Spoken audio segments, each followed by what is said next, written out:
We have now gone a couple of days into the Mythic Raid Testing on the PTR.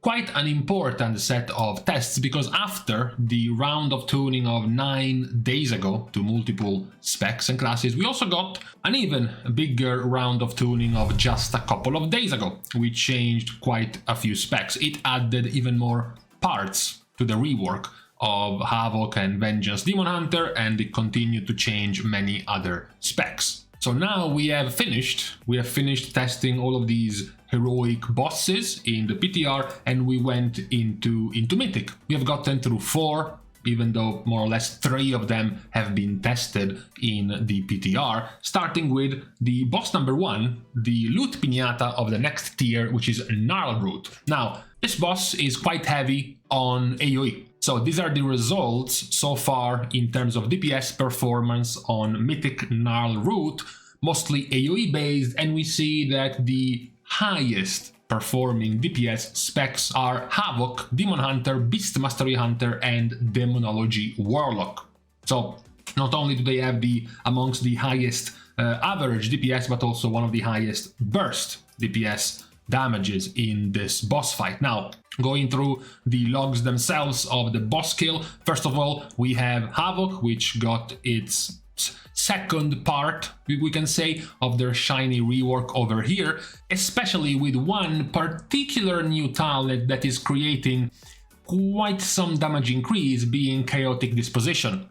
Each time you deal chaos damage, you have a chance to duplicate a third of the damage up to 3 to 7 total times. Basically, it's like a Reckoning. It's like the old Reckoning, except it procs not when you take damage, but when you do damage. And this is the result for Havoc Demon Hunter. Not only do they have tons of damage with the combo we talked about before, Ragefire and Immolation Aura, which is being played alongside Inertia. Or the majority of these Demon Hunters are playing with Inertia instead of Momentum and putting together the Immolate plus Ragefire Explosion combo, but they're also playing with Chaotic Disposition. They're playing with their Chaos damage increase. And because as a Havoc Demon Hunter you take this any means necessary talent, which turns basically all of the rest of your damage into Chaos damage, it means that this talent has a chance to proc from basically all sources of your damage. Now, these damage windows are quite big because, of course, it's AoE. You can see here the Ragefire damage. If we take the zoom in into this instance of damage, a single Ragefire event is doing 3.4 million damage in just a few seconds, right? That's how powerful at the moment it is in AoE. At the moment, this rework, so to speak, of Havoc Demon Hunter is working very well, in particular in AoE. We also have a few other specs, perhaps not even that known in AoE previously, like Beast Mastery Hunter. After this change to a few of the talents of Beast Mastery, now they are also doing very well in AoE. That's because this gives their Dire Beasts the ability to benefit from Beast Cleave, their Dire Beasts the ability to benefit from Kill Command, which in return gives them a lot of sustained AoE damage. This is quite surprising since we are not that used into seeing Beast Mastery being that high and that consistent when it comes to AoE damage in a fight like this one, which has a lot of AoE damage. Then you also have the third of the better performing ones, which is Demo. Demo, of course, is particularly interesting because they have been the target of extensive sets of tuning. First, the ones from 10 days ago, which changed a lot of things. Of Demo, it seemed like they wanted to straight up buffs all of their abilities, basically by nerfing their major strong cooldown, the big cooldown like the Tyrant. They then had a recent set of changes, much more pet, much more demon focused, with these 3 additional talents being added for more demon damage. And the result now is that Demo is going back to do more significant demon themed damage. Now you have your Felguard doing the vast majority of your damage, and more importantly, your Tyrant is now just, you know, basically a minor cooldown when it comes to the damage of the Tyrant itself. Also, as a reminder, even after the changes, the tier set is still quite terrible. You can see here that the dot damage of Doombrand is about 2.2% of your damage, and the Doombrand demon that is summoned by the tier set is 3.2% of your damage. And this is an AoE. This is with the Doombrand being able to cast Doombolt Volley on all of the little plants around the boss, and even then it's doing at best 5.5% of your damage as a tier set, which is not very good. You know, if you go back to the tier sims of Aberrus and you look at the difference between 0-piece to 4-piece, you can find the majority of the good ones, the majority of the good tiers being above 10% or close to above to 10%. So, you know, having a tier set like Demo which gives you 5.5% more damage is quite poor. That said though, at the moment, their sustained AoE damage, also thanks to some of the new talents given to them, like the ones to Bioscourge Bombers, for example, making them much more viable now as a Demo Warlock in AoE, has given them quite a lot of power. So these are amongst the better performing ones, without mentioning some specs we already knew, like for example Outlaw in AoE or even Shadow Priest in AoE, who are just continuing to do well like they were before. So these three specs, Havoc, Beast Mastery and Demonology, are the outlier in terms of performance on Gnarlroot. Then you had the testing on Igira, which is a primarily single target boss with some cleave. 10 to 20% of your damage as cleave, depending on how much damage you can do for free as cleave. In here, once more, we start seeing, at this point it's somewhat of a trend, Havoc Demon Hunter as the best performer. But there's a difference. In this time around, Havoc, most of their damage is gonna be, as you can see, single target. So now their damage goes back to being more Throwglaive oriented. So as you can see, their Rage Fire is now doing much less damage than before. Now abilities you know already, like Death Sweep, are now much more relevant.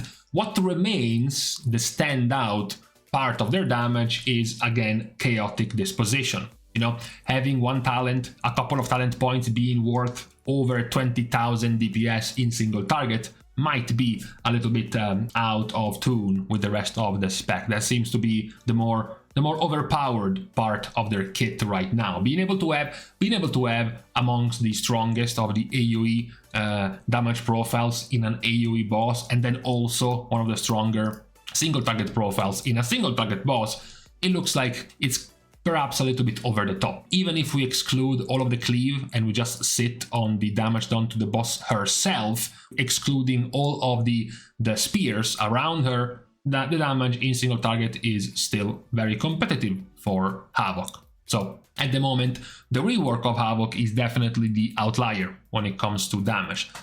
A mention we must have for Outlaw, especially in a fight where they can get their Blade Flurry to do tons of work around the spears, around the boss. As you can see, they can get above 70,000 DPS just because of Blade Flurry on the spears. Still worth mentioning though that even if we remove the spear damage in single target, it is still doing quite well anyways as a spec.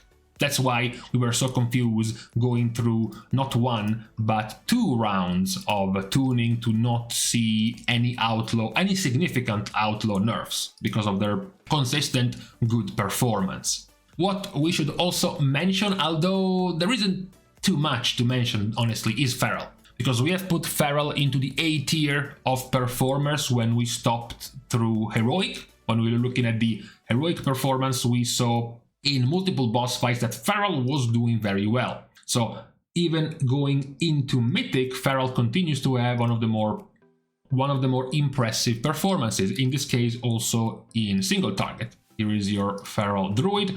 Of course, there isn't much to analyze when you look at the damage profile of a Feral Druid, but it's still relevant to note that going from an AoE-centric boss like Gnarlroot, where Feral is actually still a decent spec, as you can see here, it's actually in the top half of performance, going into a more single target oriented spec, Feral is still doing quite well. That is definitely one of the outliers in terms of performance today. Now, we could be mentioning on this boss as well another specs you can see even from the top results, which is Elemental. The reason why we are not gonna be mentioning Elemental now is because we are now moving to the Council fight. If you remember, the council fight being 3 different targets, we mentioned how it was dominated, well, by Balance Druid, because Cleave, because multi-dotting, because Starfall. That's why Balance was far and ahead, the highest damage in Heroic. Now, we move into Mythic with the change to the tier set of Elemental Shaman. And this is the result of the top damage on this 3 target boss. Not just top damage by over 20%, top damage by 40 plus thousand DPS, max DPS by well over 60 to 70,000 DPS. So, what's happening? What is happening is the change to the tier set and, more importantly, to the bonuses of Elemental Shaman, which turn them into something like this. Now, what is causing this is the 4-piece set bonus, which makes it so that after you consume Primordial Wave, your next 3 casts of Lava Burst hit up to 3 additional targets. There is this tiny thing in the talents of Elemental Shaman, this thing right here called Rolling Magma.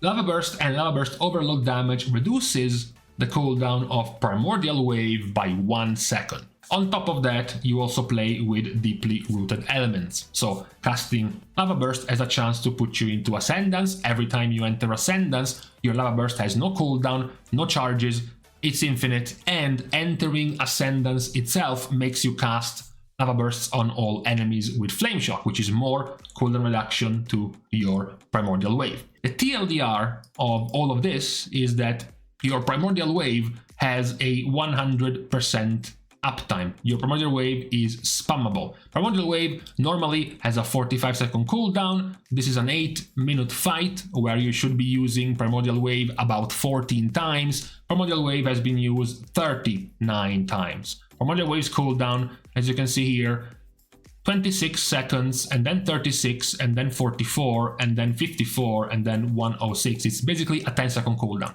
It's a 10-second cooldown with a tier set on top of that, which also buffs you for all of the Elemental Blast buffs after using Primordial Wave for 15 seconds. So if you go to the buffs, you will be able to find all 3 of the Elemental Blast buffs active at all times on the Shaman, because they cast Primordial Wave so often. There they are. 1, 2, 3.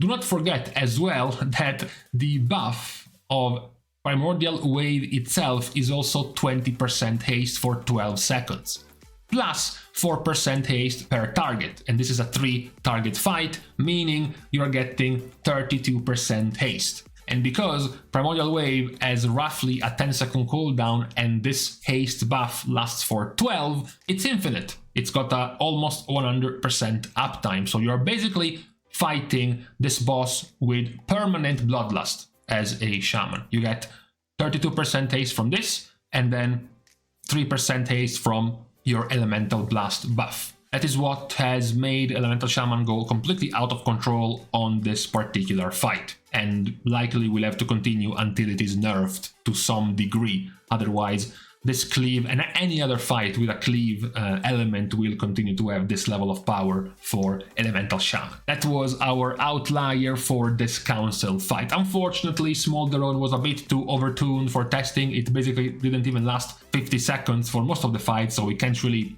gauge much of anything except that having the confirmation that Unholy on pool has a lot of burst. That's really all we can see. The major testing was done on the first 3 Mythic bosses. So the things we noticed is that Elemental on Cleave with this reworked tier set is extremely strong and easily the strongest of the specs, provided the targets can live for long enough for them to get rolling on their Lava Burst spam.